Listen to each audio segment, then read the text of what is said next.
Baik, Assalamualaikum warahmatullahi wabarakatuh. Salam sehat semuanya. Hari ini di pertemuan kedua kita akan membahas tentang sistem sosial budaya. Kita akan mengetahui seperti apa sistem sosial budaya di Indonesia terutama dan juga kenapa kita sebagai mahasiswa, kenapa kita harus mempelajari dan mengetahui tentang sistem sosial budaya. Oke, kita langsung saja. Nah, sebelum masuk ke sistem sosial budaya itu seperti apa, kita mulai dulu dengan mengetahui apa itu konsep. Jadi, konsep itu merupakan ide, gagasan, atau pemikiran-pemikiran yang menjadi dasar, atau dapat dikatakan dia pembawa arti. Jadi, kan kita akan membahas tentang konsep sistem sosial budaya. Nah, sistem sosial budaya ini adalah sebuah konsep, sebuah ide, gagasan, sebuah pemikiran yang menjadi dasar. Menjadi dasar apa? Menjadi dasar nantinya konsep ini bisa digunakan oleh masyarakat ataupun mahasiswa dalam bermasyarakat di negara Indonesia ataupun di lingkungan sekitarnya. Nah, sedangkan kalau sistem sendiri itu adalah berasal dari bahasa Latin, yaitu sistema, dan bahasa Yunani atau sustema.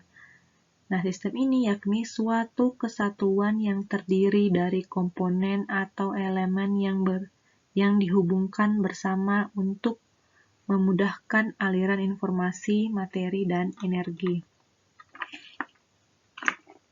Jadi dapat dikatakan bahwa sistem ini dia itu adalah komponen atau elemen yang saling berhubungan bersama untuk memudahkan aliran informasi. Jadi, dengan adanya sistem ini, informasi itu ataupun perputaran materi itu dan energi itu bisa saling terhubung di dalam elemen-elemen atau komponen yang berada dalam sistem tersebut. Nah, sistem juga merupakan kesatuan bagian-bagian yang saling berhubungan yang berada dalam suatu wilayah serta memiliki bagian penggerak. Nah, misalnya negara. Nah, di sini bisa kita lihat lagi pengertian selanjutnya bahwa dia adalah kesatuan dari bagian-bagian. Jadi, dia itu kayak wadah menampung bagian-bagian yang di dalamnya itu bagian-bagian tersebut saling berhubungan dalam suatu tempatnya. Contohnya kayak negara. Negara di sini kan memiliki provinsi yang merupakan elemen-elemennya yang bersatu di dalam negara tersebut. Kemudian provinsi-provinsi ini saling berhubungan sehingga membentuk suatu negara yang dimana berperan sebagai penggeraknya itu adalah rakyat yang berada di negara tersebut. Jadi di dalamnya itu ada provinsi, yang lebih kecil lagi ada rakyat yang dia sebagai penggerak untuk mempermudah pembagian atau aliran informasi, keuangan, iya juga materi, kemudian energi di dalam negara tersebut. Nah, ini bisa dilihat contoh, ada gambaran mengenai sistem itu seperti apa. Jadi, ini bulat-bulat kecil yang warna orange kecoklatan ini namanya subsistem. Jadi dia adalah elemen-elemen atau komponen-komponen yang berada dalam sistem-sistem itu apa? Lingkaran yang besar ini. Yang warna hijau jingga ini. Jadi sistem itu dia lebih besar. Dia menampung komponen, elemen, atau sub-subsistem. Jadi dia makanya negara itu kan besar. Negara itu dianggap sistem, sub-subsistem ini diartikan sebagai kayak tadi provinsi. Nah, di dalam provinsi ini ada rakyat sebagai penggeraknya. Nah, pada umumnya masyarakat mengartikan sistem adalah suatu cara untuk rangkaian kegiatan yang menyangkut teknis melakukan sesuatu. Jadi kan kita sering dengar kata sistem, tapi pasti berpikir sistem itu sesuatu yang lebih teknis kayak seumpama sistem jam tangan, sistem jaringan, lebih kompleks seperti itu. Namun, di ilmu sosiologi sendiri, atau ilmu sosial juga, melihat sistem itu adalah sebuah rangkaian atau suatu rangkaian berbagai unsur yang satu sama lain berhubungan secara utuh tanpa dapat dipecah-pecahkan. Nah, seperti tadi yang saya jelaskan, ada provinsi-provinsi yang saling berhubungan. Ini ada anak panah, jadi semua provinsi, ada juga beberapa provinsi yang tidak terhubung, tapi rata-rata dia saling berhubungan. Ini secara utuh dan dapat dipecah-pecahkan. Karena kenapa? Masing-masing provinsi beda-beda begitu. Ada di bagian Jawa, di bagian Kalimantan, ada di bagian Sulawesi. Tapi mereka saling berhubungan dengan adanya pesawat, ada transportasi, sehingga dapat berbagi informasi tadi. Nah, sedangkan Awad mengatakan bahwa sistem ialah sehimpunan komponen atau subsistem yang terorganisasikan dan saling berkaitan sesuai dengan rencana untuk mencapai tujuan tertentu. Jadi, sama saja kayak tadi saya bilang, subsistem itu atau komponen itu adalah provinsi-provinsi. Kalau mungkin di kampus itu sistem. Subsistemnya adalah fakultas kedokteran, fakultas dakwah, komunikasi dan dakwah, ada fakultas keguruan dan fakultas yang lain. Nah, itu adalah sub-subsistem yang di dalamnya itu kita terorganisasi. Kemudian kita saling berkaitan karena ada rektor juga. Kemudian dia sesuai dengan rencana untuk mencapai tujuan visi misi dari kampus tersebut apa, atau visi misi dari negara tersebut apa. Nah, untuk Abdul Shani sendiri, sistem juga dia hampir sama dengan Awad dan juga Cik. Dia menjelaskan bahwa sistem itu adalah himpunan dari bagian-bagian yang saling berkaitan. Ingat tanda panah tadi itu berarti mereka berhubungan, mereka berkaitan, dan masing-masing bagian bekerja sendiri dan bersama-sama saling mendukung. Semuanya dimaksudkan untuk mencapai tujuan bersama dan terjadi pada lingkungan yang kompleks. Nah, hampir tadi sama dengan sistem negara dan juga sistem kampus, jadi mereka saling berkaitan, kemudian mereka saling mendukung untuk mencapai tujuan bersama sesuai dengan visi misi negaranya atau visi misi kampusnya. Nah, kita lanjut lagi. Untuk elemen pembentuk sistem sendiri ada 7 elemen. Yang pertama ada tujuan. Nah, tujuan ini mengatakan bahwa setiap sistem memiliki tujuan yang menjadi motivator yang mengarahkan sistem. Jadi, mau sistem negara kah, mau sistem kampus kah, mau sistem yang lainnya, mau sistem pasar juga, itu semuanya memiliki tujuan. Ada visi misi di dalamnya yang kemudian tujuan inilah yang mengarahkan sub-sistem di dalamnya atau komponen di dalam sistem ini untuk sama-sama saling terhubung, terarah, dan terkendali. Karena tanpa tujuan, sistem tidak akan terarah dan terkendali. Nah, untuk elemen kedua ada input. Nah, input sistem ini segala sesuatu yang masuk ke dalam sistem, yang menjadi bahan yang diproses. Nah, apapun yang terjadi di dalam elemen atau subsistem di dalam sistem ini, itulah akan menjadi input yang kemudian diproses di dalamnya. Bisa berupa materi yang tampak secara fisik dan imaterial. Kemudian untuk elemen ketiga ada proses.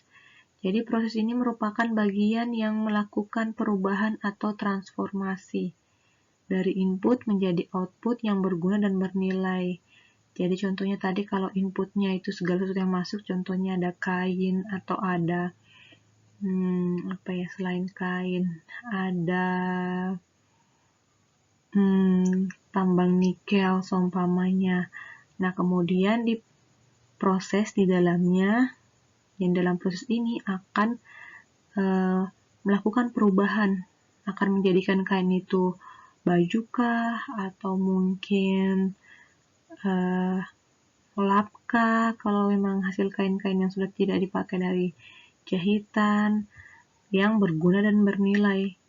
Kemudian untuk output sendiri itu atau keluaran merupakan hasil dari proses. Jadi hasil dari contohnya tadi kain kemudian diproses menjadi baju, outputnya akan dijual untuk dipasang atau dipajang di toko-toko.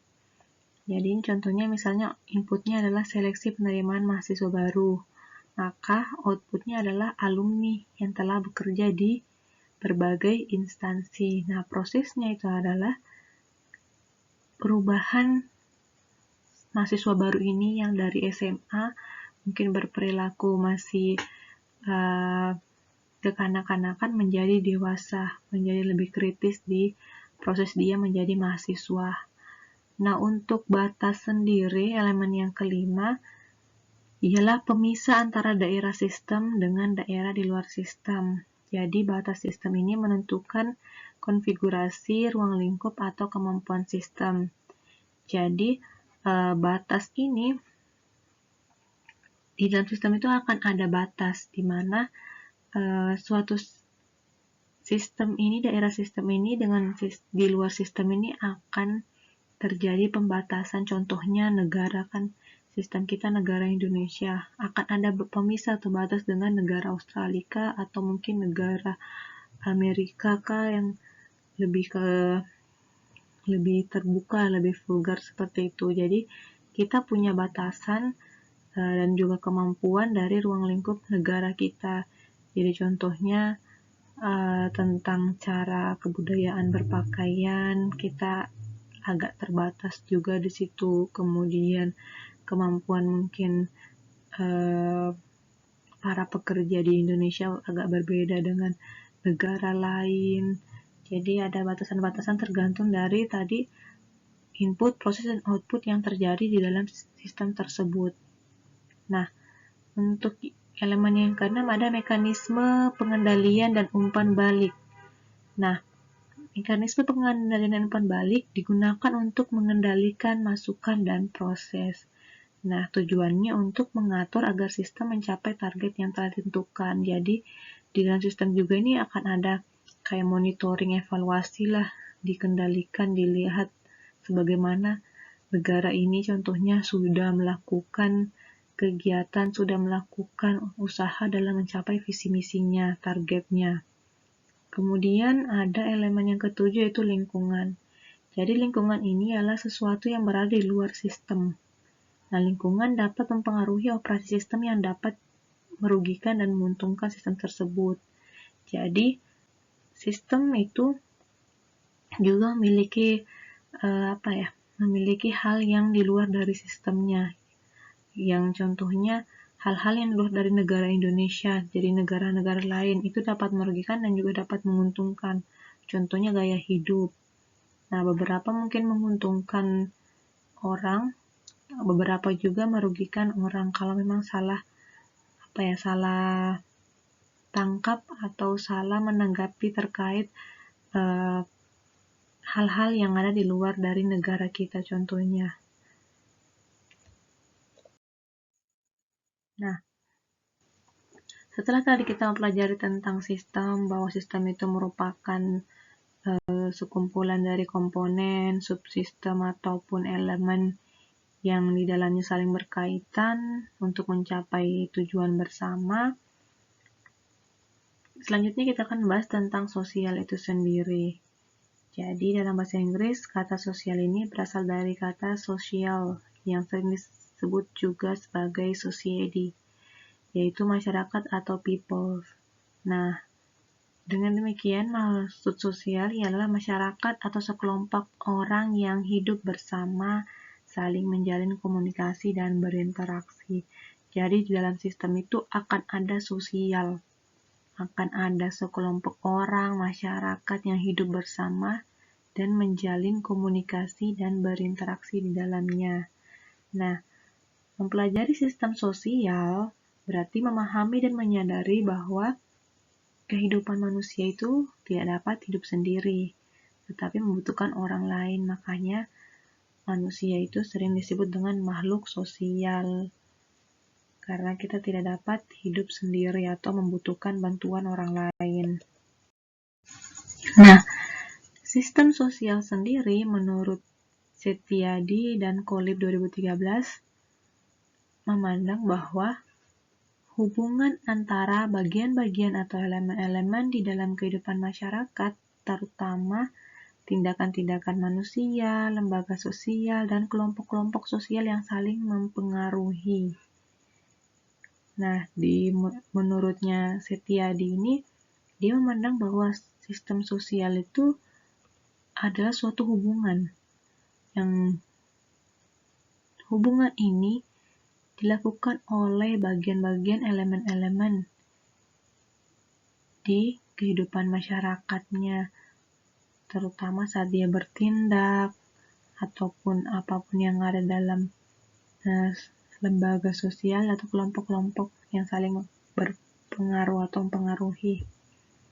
Nah, menurutnya Sulaiman sendiri, teori sistem sosial ini pertama kali dikenalkan oleh sosiologi Amerika bernama Talcott Parsons. Jadi, kalau kita bahas tentang sistem sosial, kayak pakar ahlinya itu adalah Parsons, kalau dibilangnya. Jadi akan ada banyak buku-buku yang mengutip tentang Parsons, karena Parsons sebagai sosiologi pertama yang membahas tentang teori sistem sosial. Nah, menurut C. Giulietti, sistem sosial terdiri dari aktivitas-aktivitas manusia yang saling berinteraksi, mengadakan kontak, serta bergaul dengan manusia lainnya menurut pola-pola tertentu berdasarkan adat tata kelakuan. Jadi menurutnya si C ini bahwa sistem sosial itu ada aktivitas-aktivitas manusia yang saling berinteraksi. Yang tadi saya bilang sistem itu ada wahdahnya, kemudian sosial itu dalam makhluk masyarakat yang saling berinteraksi. Jadi saat digabung yaitu aktivitas-aktivitas manusia yang saling berinteraksi, yang mengadakan kontak, serta bergaul. Jadi, interaksi, kontak, atau pergaulan yang terjadi di dalam sistem ini disebut sistem sosial. Dan ini interaksi dan kontak yang terjadi itu semua berdasarkan ada tata kelakuan. Jadi, ada yang mengatur, tidak bebas seperti itu. Jadi sifat dari sistem sosial budaya adalah konkret di sini. Maksudnya dia berpedoman orang bertindak itu. Jadi ada norma, ada hukum, ada aturan-aturan yang menjadi dasar manusia beraktivitas di suatu sistem atau di negara Indonesia terutama. Nah, menurut Parsons mengatakan bahwa sistem sosial merupakan proses interaksi di antara pelaku sosial. Jadi, sistem sosial ini tidak lepas dari kehidupan manusia karena dia merupakan proses dari interaksi yang terjadi antara pelaku sosial atau manusia atau masyarakat. Nah, sistem sosial juga dapat dikatakan sebagai sinergi antara berbagai subsistem dalam kehidupan masyarakat yang saling bergantung dan saling berkaitan. Nah, setelah tadi kita bahas tentang sistem, budaya, sosial, kemudian sistem sosial, dan sekarang apa itu sistem budaya? Nah, sistem budaya disebut juga sebagai sistem nilai budaya yang merupakan bagian dari kebudayaan yang memberikan arah serta dorongan pada perilaku manusia. Jadi, sistem budaya ini dia itu bagian dari kebudayaan, memberikan arah dan dorongan dalam berperilaku. Jadi, sistem budaya inilah yang akan memberikan warning, memberikan peringatan seseorang dalam berperilaku atau bertindak. Nah, Setelah tadi bahas sudah tentang sistem sosial, budaya, sistem budaya, sekarang kita beralih ke sistem sosial budaya sesungguhnya, atau yang lebih kompleks lagi. Jadi menurut Cech, istilah dari sistem sosial budaya merupakan bentuk gabungan dari istilah sosial dan budaya. Jadi sosial dalam arti masyarakat, budaya atau kebudayaan dalam arti semua hasil karya, rasa, dan cipta masyarakat. Jadi, sistem sosial budaya dalam arti luas mencakup segala aspek kehidupan, sehingga setiap masyarakat Indonesia dapat mengembangkan dirinya dan mencapai kesejahteraan lahir batin dalam kerangka pola pikir dan bertindak berdasarkan Pancasila. Jadi, sistem sosial budaya ini di dalamnya akan ada masyarakat yang saling berinteraksi dalam suatu negara, suatu provinsi, dalam kampus kah, yang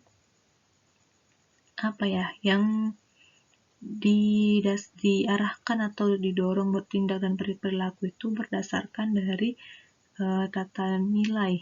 Ada nilai yang harus mereka patuhi, harus mereka perhatikan, tidak boleh mereka langgar di dalamnya untuk mencapai kesejahteraan lahir batinnya dan juga dalam berpikir serta bertindak.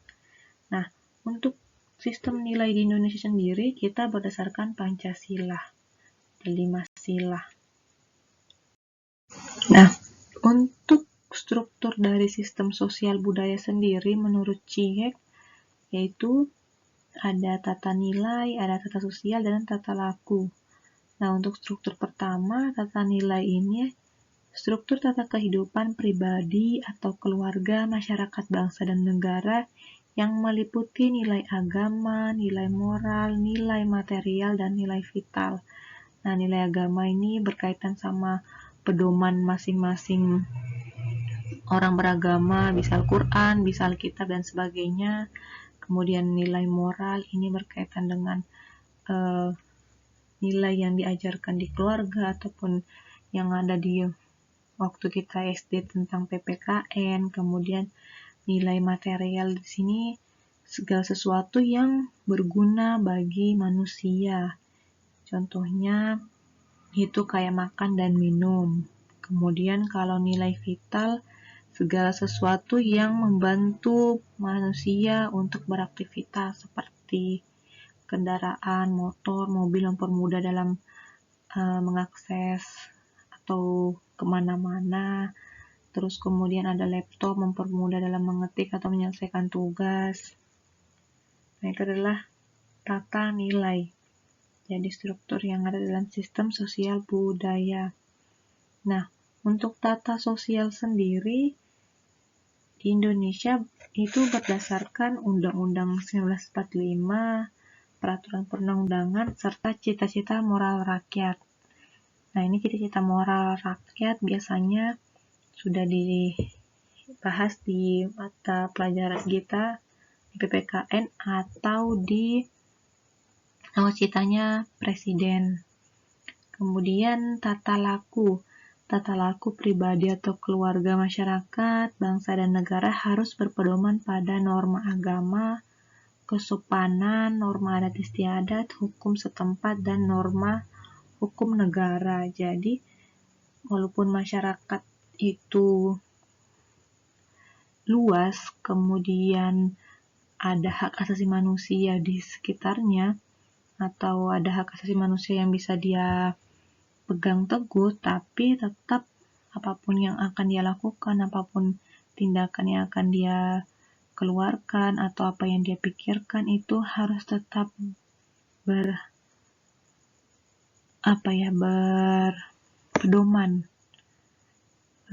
pada norma agamanya, tentang kesopanan, nilai-nilai yang diajarkan keluarga ataupun adat yang dia ketahui seperti apa sopan itu, kemudian berkaitan tentang norma dari hukum negara sendiri. Jadi kita ada hal-hal yang mengikat sehingga tidak bisa bebas untuk melakukan segala sesuatu sesuai dengan mau kita.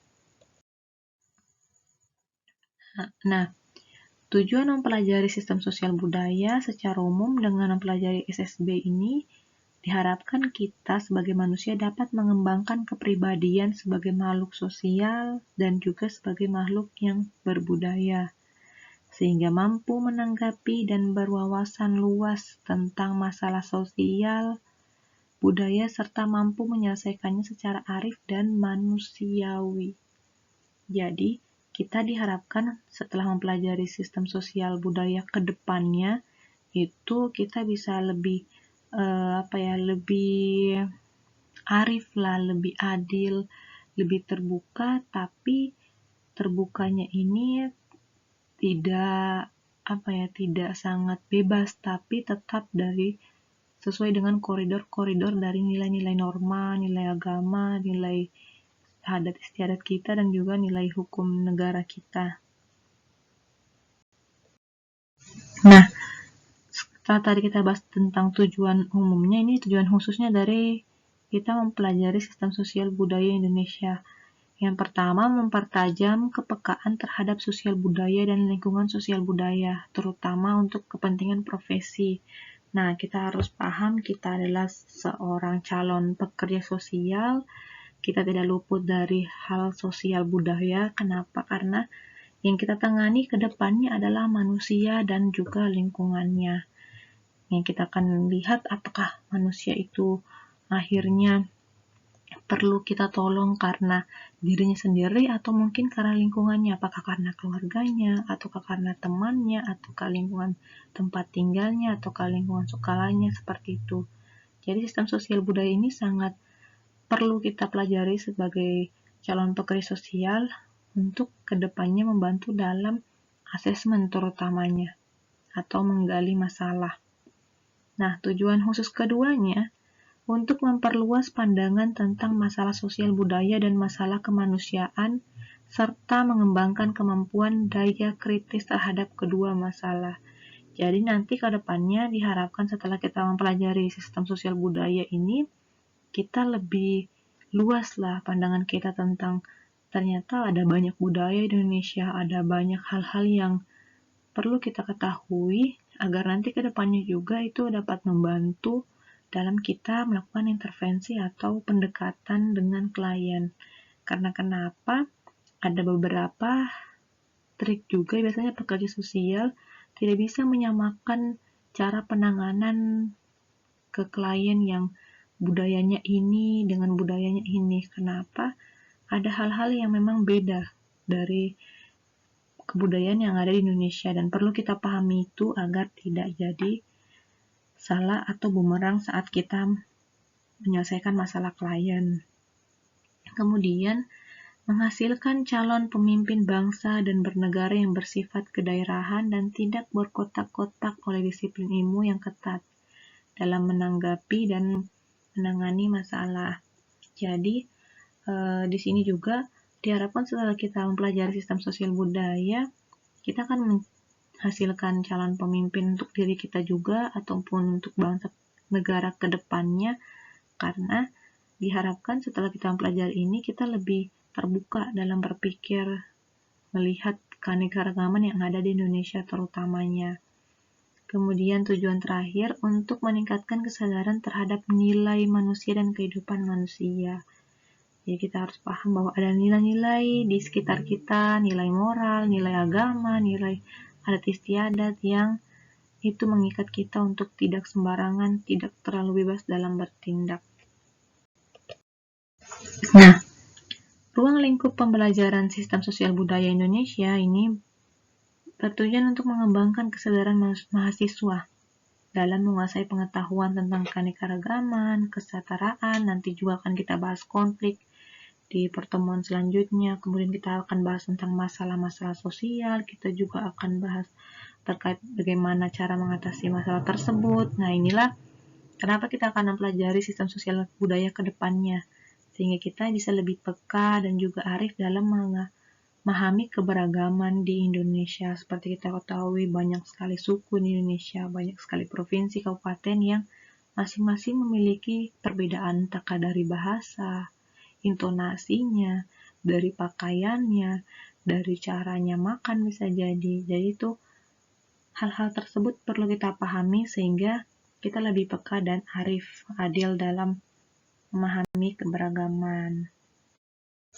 Nah, saya rasa cukup untuk pembahasan kedua kita terkait tentang sistem sosial budaya. Di sini, jika ada yang ingin ditanyakan, silahkan bisa bertanya di grup. Terima kasih waktunya, jangan lupa absen, kemudian bilang hadir di komen. Terima kasih, assalamualaikum.